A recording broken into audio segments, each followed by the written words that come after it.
Welcome to Illinois in Focus. I'm Greg Bishop. Coming up, we'll review the week's top stories about former President Donald Trump's election victory and what that could mean for a state like Illinois, where Democrat politics dominate. I'll then join the Center Square's Dan McCaleb to further discuss those stories and more. That's ahead with Illinois in Focus. I'm Greg Bishop. Do you know what elected officials in Illinois are doing with your tax dollars? Do you want to make sure that your voice is heard? If so, then you need Blue Room Stream, a live and archived video streaming service that provides access to government meetings and events. With Blue Room Stream, you can watch how your elected officials make decisions, hold them accountable for their actions, and be a more informed citizen. Blue Room Stream is the perfect way to get involved in the democratic process and to make a difference in your community. Subscribe today at blueroomstream.com. Welcome to Illinois in Focus. I'm Greg Bishop. Illinois Governor J.B. Pritzker says he's disappointed in Tuesday's election outcome with Donald Trump becoming the next president, but he's prepared for what may come. While Illinois went to Vice President Kamala Harris 53-45, Trump did get most of the state's counties. Regardless, Trump swept swing states and captured the necessary Electoral College votes and the popular vote. Republicans also captured the U.S. Senate and are close to holding on to the House. Donald Trump will be our next president. He won the election, and we must all be willing to work together for the common good.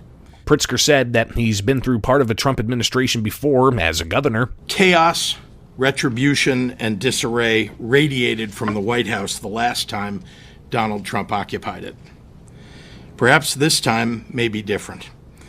But if it isn't, Illinois will remain a place of stability and competent governance. And with the Trump administration looking to end sanctuary city policies nationwide, Illinois could be ground zero in that fight. Illinois law prohibits local and state police from assisting federal agencies in enforcing federal immigration law. Donald Trump has made mass deportations and ending policies that foster mass migration a priority. One way that could be done is by limiting federal funds. Pritzker said that he'd fight any effort from Trump to withhold federal tax funds. It would be illegal for the Trump administration to stop those grants from flowing, and so we would take action if we saw that happening. Republican State Representative Dan Calkins argued the Biden administration uses tax funds to further their agenda. He expects Trump to do the same. His new administration are going to use every lever, every leverage that they have to try to turn this country around and to enforce the mandate that he was just given. Trump will take office January 20th with a U.S. Congress in Republican control. Those are the top stories from the past week from Illinois. Find more online at thecentersquare.com. Coming up for Illinois in Focus, I'll join the Center Square's Dan McCaleb to further discuss the news. This is Illinois in Focus, a production of America's Talking Network. I'm Greg Bishop. Tired of being in the dark about what happens day to day under the dome in Springfield?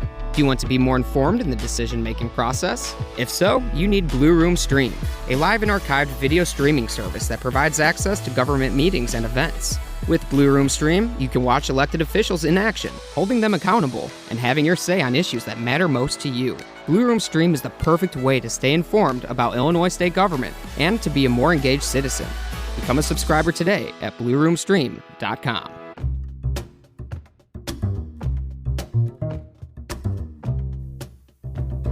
Welcome back to Illinois in Focus, powered by the Center Square. I'm Dan McCaleb, Chief Content Officer at Franklin News Foundation, publisher of the Center Square Newswire service. The 2024 election is behind us. Former President Donald Trump is now President-elect Trump after defeating Vice President Kamala Harris. While Trump easily won the nationwide Electoral College, Illinois voters went with Harris, though not by as wide a margin as with President Joe Biden 4 years ago and Hillary Clinton 8 years ago. Democrats won supermajorities again in both the Illinois House and Senate, and a majority of voters also supported a non-binding advisory referendum to institute a 3% so-called Millionaires tax on income over $1 million. Joining me to discuss the election is Greg Bishop, Associate Illinois Editor. Greg, let's start with the presidential race. It's really no surprise that Illinois went with Harris while most of the rest of the country went with Trump. But it does appear Trump closed the gap over 2020 and 2016. Anything to read into that? Yeah, I think it shows the coalition that Republicans were building all of this time with Trump at the head really seems to have paid off in a state like Illinois. Even looking at some of the cross sections of Chicago, it's fascinating to see where Trump did well. Maybe not getting enough to flip any particular areas within Chicago, but still. It shows that this Republican Party under the Trump banner is a broad coalition, probably bringing in new voters who've never thought about voting before, or even taking away from some of those what was traditionally thought to be diehard Democrat voters. So clearly there's an interesting effect going on with Trump's prevalence in politics. Because if you were to watch, the corporate media, and then watch Trump, the split screen was pretty incredible. So it's interesting to see that, the constant negative headlines didn't necessarily have an effect as to what we saw nationwide, where Trump not just the electoral votes, but also the popular votes. So clearly there's a Trump factor in all of this that I don't think a lot of the so-called prognosticators in politics, I don't think they were ready for that. Yeah, and all of Illinois' neighbors went for Trump. So you got the blue wall of Illinois surrounded by seas of red, including our neighbors to the north, Wisconsin, considered one of the key swing states in this election. Greg, so Illinois Democrats are already talking about preparing for a second Trump term. What's going on with that? So we've got veto session coming up, Dan, Tuesday. So they're not really going to be resting much, I don't think, because before the election, some may have thought it was going to be in for Harris. Others pushing back saying it was going to be for Trump, but there really wasn't much talk about what was going to happen at veto session, and what kinds of things were they going to take up. We were hearing rumors that they might just cancel the whole thing or only come in for a couple of days and then, cancel the rest of session. But now it seems that things have changed after Tuesday's election with Democrats. Governor J.B. Pritzker today, on Thursday, held a news conference, of course, after Kamala Harris conceded the election. And Pritzker flatly said Donald Trump's going to be the next president. And he said that he hopes that the aim is to work together for the common good. But he also was quick to talk about how the legislature and he and his policy advisors and the conversations he's having with like-minded governors, they're already crafting policies they feel that they're going to be able to put into place to counter any kind of what they characterize as negative policies from Trump. And what's clear is with veto session now just approaching Tuesday, they're going to come back to Springfield after the Veterans Day holiday, and they could possibly get to work. I talked with Republican State Representative Adam Niemerg. He said that he fully anticipates a lot of meltdowns, his words, on the House floor of Democrats making speeches, probably being critical of Trump. But also he says one thing in particular is the issue of non-citizen migrants. And he expects that Democrats are going to be filing a lot of legislation in response to the Trump election dealing with non-citizen migrants. What kinds of issues are those going to be? Not too sure. But Dan, I did talk with State Representative LaShawn Ford, a Democrat out of Chicago. And he says that he's worried about the potential loss of federal funds if Illinois doesn't comply with immigration laws. So he said that Democrats in the supermajority, they're going to have to make some decisions on which side to land on this. So interesting to hear that from a Democrat. But clearly the Trump factor playing a big role in veto session. We'll see exactly what happens. Illinois is a sanctuary state. Law enforcement prohibited from cooperating with immigration and custom enforcement agents. One of the things Trump has said is he wants to do a mass deportation of criminal non-citizens who are in the country illegally. Pritzker said was it last week, I think, that Governor Pritzker said he supported it? Yeah, there seems to be this, when I asked the governor directly, when he was in Springfield, this was about 2 weeks ago, so about a week before the election. It was after that, Madison Square Garden rally that, Trump held in New York. So just to give some kind of perspective here, but I had asked, what if Trump wins? And he engages in the promise of a mass deportation program to go after violent criminal non-citizens.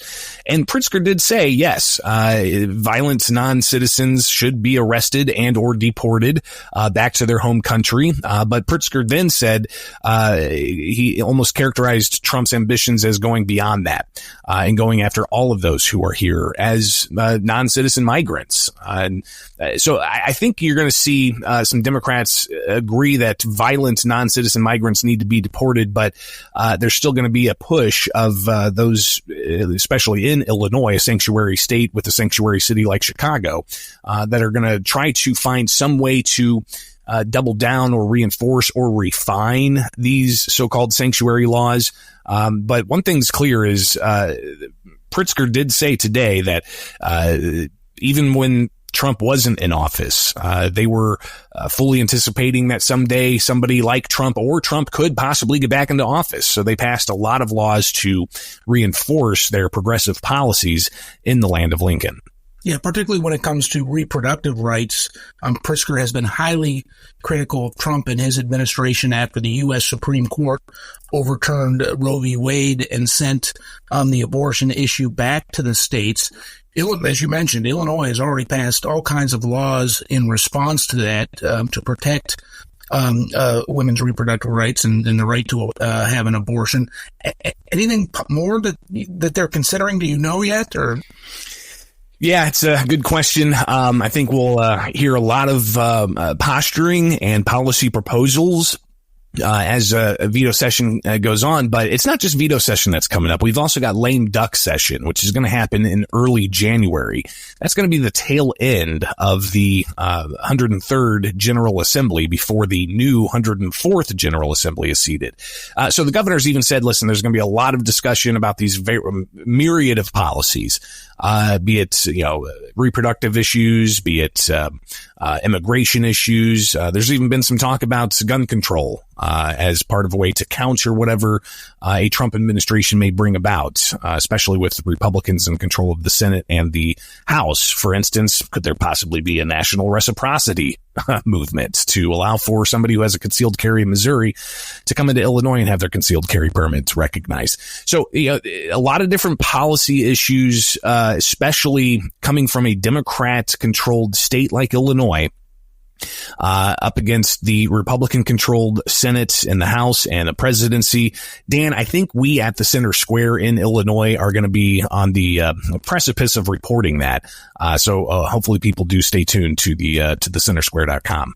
Look forward to reading that, Greg. Why don't we talk about the next legislature? Statewide, every single House race was up. A number of state Senate races were up, and it's really status quo. The result of the elections, Democrats will have supermajorities again in both the House and the Senate. So Republicans really, they just don't have enough votes to get their platform done. Yeah, it's again, the dust hasn't fully settled yet, Dan, when it comes to the election results. As we've got mail-in ballots that can still be counted up to 2 weeks after Election Day if it's postmarked on Election Day. But it really does look like, at least from all accounts, that it's going to be status quo. And whether or not Republicans gain any seats seems very unlikely. But clearly, Republicans have been in this position before as in the super minority. But how do they change that? I think that's going to be internally a conversation Republicans have. Of course, they've got the way the maps are drawn. That's against them. They're always underfunded in the state of Illinois against Democratic opponents. And how they approach that, again, when I talked with Representative Niemerg, a Republican from Southern Illinois, he said that Republicans need to stop being soft and take the Trump playbook and utilize that and be on the offensive when it comes to addressing these policies. And really pushing for their cause. And he says that that doesn't happen enough with what he characterized as never Trumpers within the Republican Party. So clearly, Republicans have an uphill battle. But, one thing about elections, Dan, they're always just around the corner. We've got another one coming up in 2026. One real last quick item on the elections, Greg. Of course, there were local elections across the state, Chicago, whatever. We won't get into that right now. But there was a statewide advisory non-binding referendum on the ballot that would institute a 3%, or that wanted to get voters' opinions on whether they'd be willing to change the state constitution to institute a 3% surcharge on all income over $1 million, being called a millionaire's tax. What does that mean? It's not going to happen because it was just an advisory referendum. Well, what does that mean going forward? Yeah, with it being approved, by the way, it was one of 3 total amendment questions, non-binding advisory questions on the ballot. 2 of them passed overwhelmingly. One was about treatments for fertility being accessible. Also, another one about election worker security. Those passed overwhelmingly. And again, non-binding advisory. But this one about the millionaire surcharge, it explicitly said, should Illinois charge millionaires an extra 3% for property tax relief? And that was the question on the ballot, non-binding, but it had a narrow approval rating. So it does look like when the dust settles, all the ballots are counted, that is going to be approved. But what that gives is legislators the ability to say, look, voters approved this as a non-binding question in 2024. That means in 2026, we could put a binding constitutional amendment on the ballot. Dan, this would be 6 years after Democrats failed to get the progressive income tax on the Constitution. In 2020, they pushed this idea of a tiered taxing system with higher rates for higher earners. And they were even going to give the lower bracket a little bit of a tax cut. But ultimately, voters rejected that idea in 2020. Could it have a similar fate in 2026 if they want to try to change Illinois' income tax, flat income tax? If there's real teeth to it, it'd be interesting to see how much money goes on to each side trying to get that issue put in, because this would be $3.5 to $4 billion of increased revenue. But former Governor Pat Quinn says if this idea is on the ballot and it ultimately is meant to change the Constitution, it needs to be explicit that it says that money raised would only go to tax rebates for property tax payers. So, the next 2 years, we'll watch how this language gets crafted. And I do fully anticipate that we'll see the binding question on the 2026 ballot. Thank you, Greg. Moving on from the election, new budget projections from Governor J.B. Pritzker's Office of Management and Budget released a 5-year budget projection that shows a $5 billion deficit by 2030, with state spending rising from $53 billion this fiscal year to $63 billion by the end of the decade. Should taxpayers be worried?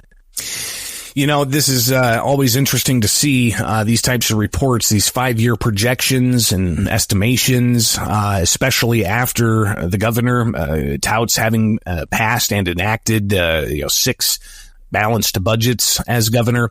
But yes, this report came out of the governor's Office of Management and Budget, essentially saying that they anticipate a total of $22.2 billion of deficits over 5 years. So this year, we will have a couple $100 million surplus. The next year, though, it's going to be about a $3 billion deficit. Following year, about a $4 billion deficit. And then for 3 years, $5 billion, $5 billion, $5 billion deficits each year, as the state projects it's going to increase spending from $53 billion to $63 billion. Clearly, there's increased spending levels on human services, on education, on government services, and a whole host of other things, public safety. The governor's office estimates they're going to have increased spending on all of that. But the recommendations they provided to try to get a hold of the deficits was ranging from investing more in education, investing more in business development with grant dollars and those types of things, tax credits, but also trying to find efficiencies. Now, what kinds of efficiencies would those be? Would they be cuts to jobs? Would they be modernization? That's not clear, but what is clear is that the state's spending levels, if they're not brought back, you're going to have billions and billions in deficits. Now, the governor was asked about this today during a news conference, and he said that he's going to put together his budget proposal, and he's going to present that in February, and he says it will be a balanced budget. But again, that doesn't necessarily reflect the report coming out of his office saying that without substantive cuts or without substantive tax increases, the state's going to continue on this upward trajectory of spending $10 billion more per year by 2030 with a $5 billion annual deficit. And that's going to be on the taxpayers. And this also, Dan, has nothing, there wasn't much discussion in there at all about the unfunded pension liability, the unfunded other post-employment benefits that state retirees get. So a lot of dollars, a lot of deficits, and not much talk on how to curb that. Of course, when you're talking about budget deficits of this size, there's two things that can happen, maybe both of them. You cut spending to get spending in line with revenue, or you increase revenue, which means tax increases. So taxpayers should be paying attention to what happens in Springfield in veto session, in lame duck session, and when the next legislative session convenes after legislatures are seated in January. Well, and people need to realize that we do this for a living, so be sure to go to thecentersquare.com and get these updates and the newsletter. Thank you for that plug again, Greg. There's been more witness testimony and secret wiretap recordings played at the federal corruption trial of longtime former Illinois House Speaker Michael Madigan. Bring our listeners up to date on the latest. So 23 charges against Madigan and co-defendant Mike McLean, alleging a nearly 10-year-long bribery scheme of Madigan and McLean lining up do-nothing jobs for their associates from ComEd or related companies in exchange for, fostering legislation favorable to ComEd. Clearly, prosecutors have a lot of evidence on this, and that evidence comes by way of emails. That evidence comes by way of undercover video recordings and wiretap phone call recordings. And one thing that they've been doing this week is talking to former ComEd executive Fidel Marquez, who is actually a cooperating witness in all of this. He pleaded guilty to some charges in 2020, right around when the federal prosecutors revealed the ComEd saga that they called Madigan Enterprise. And ultimately, Marquez, he went undercover, with a video recorder and with wiretap phone call conversations. Some prosecutors are using that evidence, in front of a jury, trying to portray and depict what they say is a corrupt scheme. And in particular, one instance, just to kind of illustrate this for you, they had some employees that they had at the precinct that Madigan controlled get fired for a variety of reasons, and Madigan's associate McLean would go and try to scrounge up and pull together $1,000 from this person, $1,000 from that person. They get $6,000 a month for 6 months, and all they got to do is produce a report, and they can give that to all 6 people. Bada bing, bada boom. It's good. Well, that kind of thing happened time and again, where they would line up these do-nothing contracts for thousands of dollars for Madigan allies, and a lot of it going through some of the official channels of ComEd, according to prosecutors. So how long are we going to have for this trial? It's still expected to take weeks longer, Dan. I mean, it could be even after the Christmas holiday, right? It could be into the new year, possibly. Yep. Yeah, that's crazy. Well, thank you for all of your insight on the elections, on the projected budget deficit, on the Madigan corruption trial. All of these stories you can keep up on at thecentersquare.com. Thanks for joining us.